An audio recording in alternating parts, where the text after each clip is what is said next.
Hey guys and welcome back to my channel. So आज का जो क्वेश्चन है वो है क्लाइंबिंग स्टेयर्स। ठीक है, तो अगर मैं रिलेटेड टॉपिक्स में जाके देखूं तो लिखा है डायनामिक प्रोग्रामिंग और हम इसको करेंगे रिकर्जन प्लस मेमोराइजेशन से। तो देखते हैं कि अपना क्वेश्चन क्या कह रहा है। ठीक है, तो क्वेश्चन में यार हमें ना एक इनपुट दिया है n। ठीक है, हमें इनपुट दिया है n। इनपुट कुछ भी हो सकता है। ठीक है, 1 से लेके 45 तक हो सकता है, अगर आप यहाँ पे देखो लिखा हुआ है। ठीक है, और हमें बोला है कि आप एक स्टेयर मतलब चढ़ रहे हो। ठीक है, आप एक सीढ़ी चढ़ रहे हो और आपको टॉप पे पहुंचने के लिए n स्टेप्स लगते हैं। मतलब अगर ये एक स्टेयर है, ठीक है, तो आपको टॉप पे पहुंचने के लिए 3 स्टेप लगेंगे। जो हमें n दिया है ना, उतने स्टेप हमें लगेंगे टॉप पे पहुंचने के लिए। टॉप है, ठीक है, और मैं यहाँ पे खड़ा हूँ, तो मुझे 3 स्टेप लगेंगे टॉप पे पहुंचने के लिए। मैं सपोज करो ऐसे ही यहीं पे खड़ा हूँ और मुझे 3 स्टेप लगेंगे यहाँ पे पहुंचने के लिए। ठीक है, हमें यहाँ पे एक चीज़ और दी है कि आप टॉप पे पहुंचने के लिए या तो एक स्टेप चल सकते हो या फिर 2 स्टेप चल सकते हो।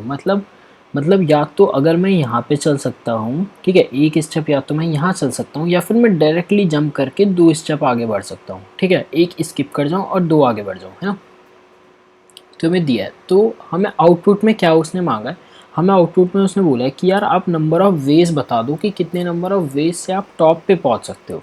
ठीक है, तो अगर मैं वेज देखूँ तो कितने नंबर ऑफ़ वेज है मेरे पास यहाँ पे। ठीक है, तो वो देखते हैं सबसे पहले कि एक तरीका तो ये है कि यार मैं एक स्टेप चलूँ सबसे पहले, है ना। एक स्टेप चलूँ, मैं यहाँ से चल के यहाँ पे आ जाऊँ।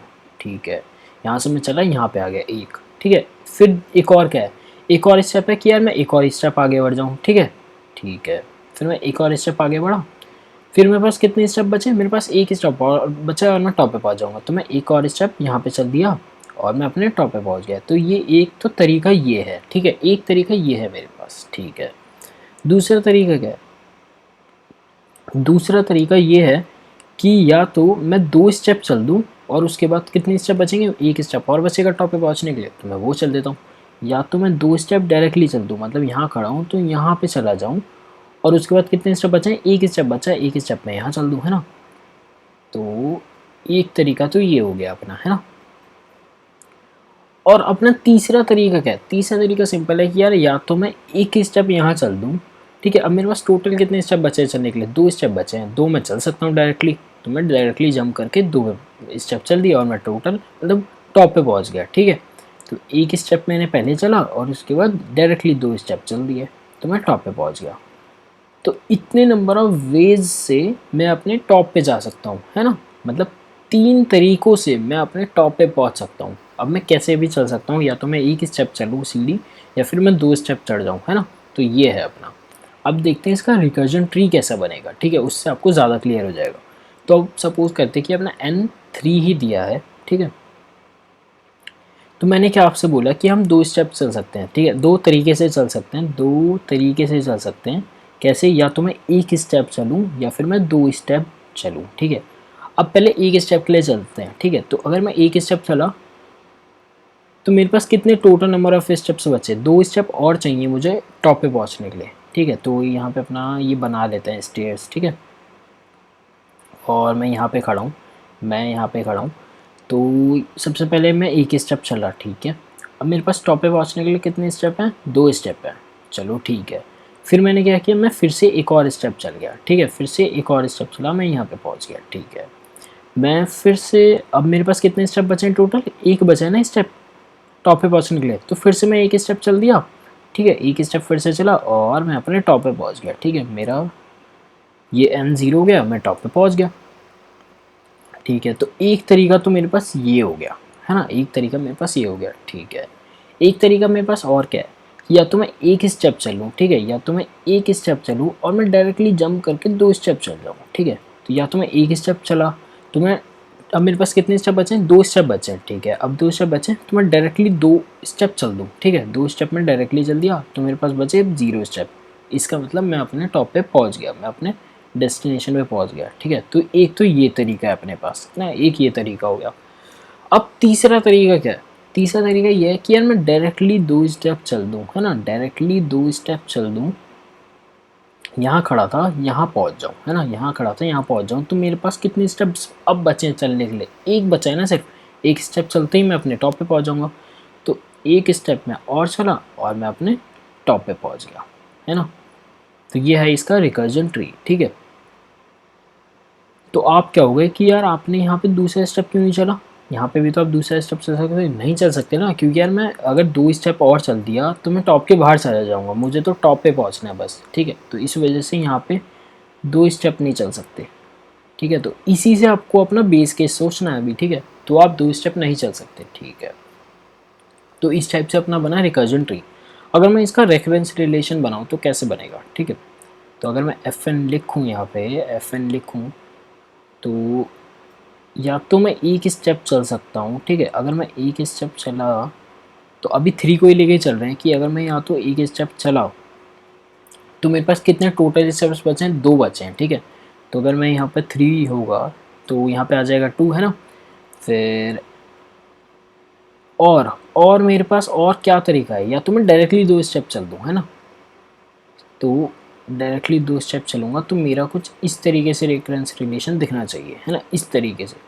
वो कैसे कि या तो मैं एक स्टेप चल दूँ और या फिर मैं 2 स्टेप चल दूँ, है ना। इसलिए मैंने प्लस लगाया कि और हम यूज़ करें ना कि या तो मैं एक स्टेप चल दूँ और मैं दूसरा तरीका मेरे पास ये है तो मैं ये भी चल सकता हूँ, है ना। तो इसलिए मैंने प्लस लगाया और ये हमें क्या करेगा, टोटल नंबर ऑफ वेज बता के दे देगा, ठीक है। अब इसका देखते हैं छोटा सा कोड, तो आपको ज़्यादा क्लियर हो जाएगा, ठीक है। तो सिंपल है कि हमने यहाँ पे n भेजा सॉल्व करने के लिए। अभी देखते हैं वो देखते हैं अपना बेस केस क्या होगा। बेस केस हटा दो, अभी बस अपना रेफरेंस रिलेशन लिख दो जो आपने बनाया, वही यहाँ पे लिख दिया कि n-1 या तो मैं एक स्टेप चलूँ या फिर मैं 2 स्टेप चल दूँ, ठीक है, 2 स्टेप चल दूँ, ठीक है। मैंने अपना रेफरेंस रिलेशन लिख दिया यहाँ पे। अब उसके बाद हमें देखना है कि बेस केस क्या हुआ। तो बेस केस ये हुआ कि सपोज करो कि आपके पास एक ही सीढ़ी है, ठीक है, एक ही सीढ़ी है, तो आप कितने स्टेप्स चल सकते हो, आप एक स्टेप चल सकते हो ना। अगर आप यहाँ पे खड़े हो तो सिर्फ आप यहीं जा सकते हो, उसके आगे नहीं जा सकते भाई, 2 स्टेप नहीं चल सकते ना, क्योंकि एक ही स्टेप में मैं टॉप पे पहुँच गया, है ना।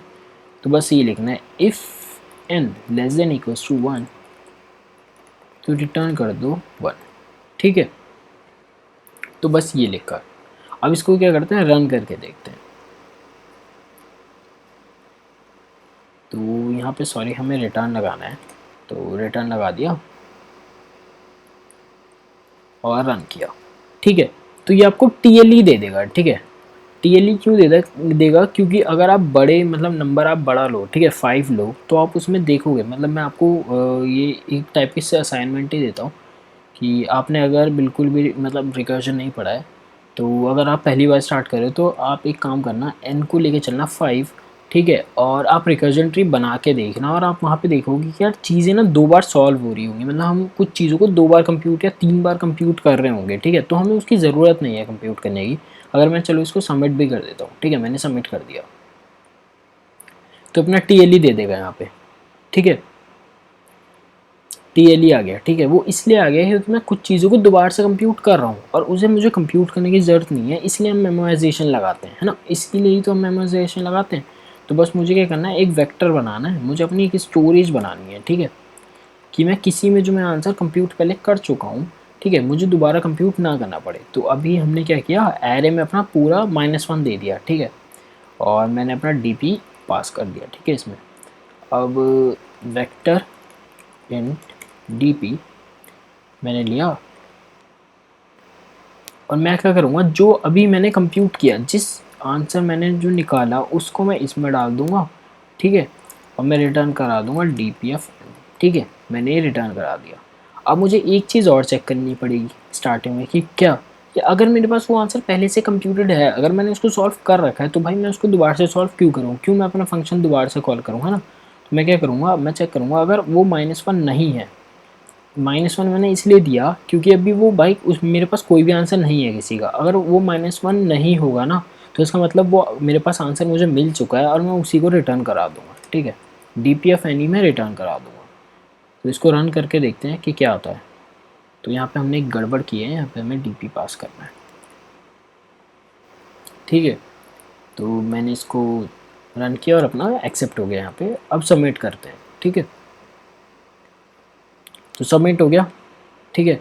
तो यही था अपना, यही मेमोराइजेशन होता है। आप बेसिक बेसिक क्वेश्चन करोगे, उसमें मेमोराइजेशन लगाओगे तो आपको बिल्कुल क्लियर हो जाएगा कि कैसे करना है। ठीक है, तो ज़्यादा टफ नहीं है, मतलब इतना कुछ इसमें है नहीं, सिर्फ नॉर्मल आपको सोचना है कि हाँ यहाँ पे मेरे को मेमोराइजेशन लगा सकता हूँ मैं, क्योंकि मैं दोबारा से कुछ चीज़ें कंप्यूट कर रहा हूँ। तो यहाँ पे भी आप देख सकते हो कि यार ये हमने 2 बार किया है, ये चीज़ हमने 2 बार की है ना, यहाँ पे और यहाँ पे। अगर मुझे ये आंसर पहले से पता होता तो मुझे ये यहाँ पे ना आना पड़ता, नीचे नहीं आना पड़ता, है ना, वहीं पे मुझे आंसर मिल जाता कि 2 के बाद मेरा आंसर क्या आएगा, है ना।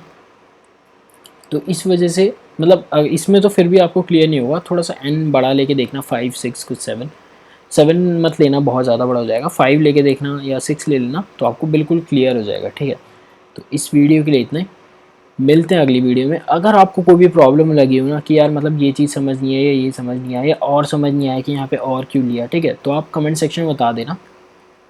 तो मैं पूरी कोशिश करूँगा कि आपको बता पाऊँ कि हाँ यहाँ पे क्या क्या चीज़ यूज़ हुई है, या आपको बिल्कुल नहीं समझ आओ तो आप बता देना, वो भी मैं कोशिश करूँगा कि समझा पाऊँ। ठीक है, तो मिलते हैं अगली वीडियो में, तब तक के लिए bye bye and take care.